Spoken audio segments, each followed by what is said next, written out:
I do suffer from a speech handicap, and I like to let people know that early on so they're not worried about me when it happens, you know.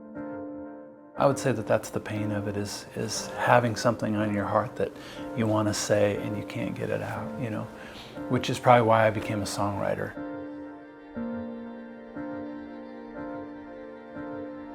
Being in a vocation where I'm always communicating, you know, how weird that is, and about how I used to argue with God about it, saying, you can't make me your spokesperson until you make it so I can speak, you know. When you tell God that he can't do something, it's kind of like a dare that he can't refuse, right? And so I went through a season where it actually went away. Like after years and years of praying, I didn't stutter anymore for about 8 months to a year.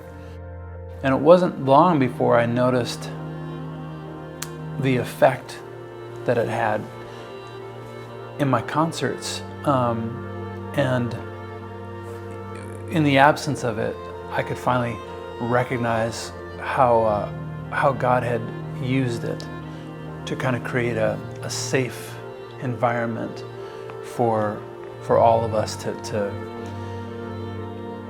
acknowledge and be present to our weakness and experience the grace that is present in that, you know. And I began to miss it, you know. And then eventually it came back.